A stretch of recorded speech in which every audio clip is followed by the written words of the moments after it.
আসসালামু আলাইকুম। Welcome back to my channel টুসনস মম কিচেন। আজকে আপনাদের তৈরি করে দেখাচ্ছি কাল রাতের বেঁচে যাওয়া ভাত দিয়ে অসম্ভব মজার ভাত ভাজি। চুলায় একটি কড়াই বসিয়ে আমি এখানে 1.5 টেবিল চামচের মতো তেল দিয়েছি, দুটো পেঁয়াজ কুচি এবং 8 থেকে 10টি কাঁচামরিচ ফালি করে নিয়েছি।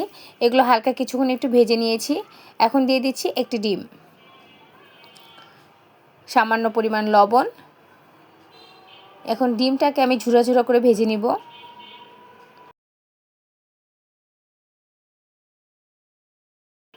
ডিমটা মোটামুটি ভেজে নেওয়া হয়ে গেলে পেঁয়াজ মরিচের সাথে মিশিয়ে আবারও কিছুক্ষণ ভেজে নিব।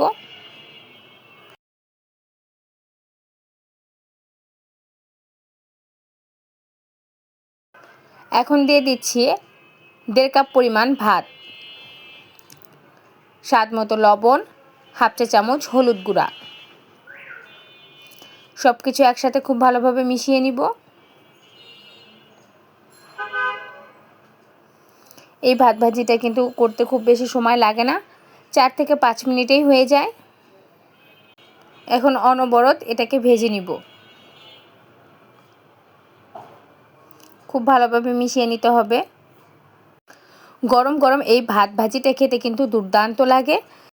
আপনি চাইলে ভাত ভাজিটা এমনিও খেতে পারেন অথবা একটু ভর্তার সাথেও খেতে পারেন। অসম্ভব মজা লাগে ভাত ভাজিটা ভর্তার সাথে খেলে। এখন 2 মিনিটের মতো এটা ভেজে নিলেই হয়ে যাবে আমার অসম্ভব মজাদার ভাত ভাজি। আমার ভিডিওটি ভালো লাগলে অবশ্যই লাইক, কমেন্ট এবং শেয়ার করবেন। আর আমার চ্যানেলটাকে সাবস্ক্রাইব করবেন, যাতে আমি কোনো নতুন রেসিপি দেওয়ার সাথে সাথে আপনারা দেখতে পারেন। আজকে এখানেই বিদায় নিচ্ছি। আল্লাহ হাফেজ।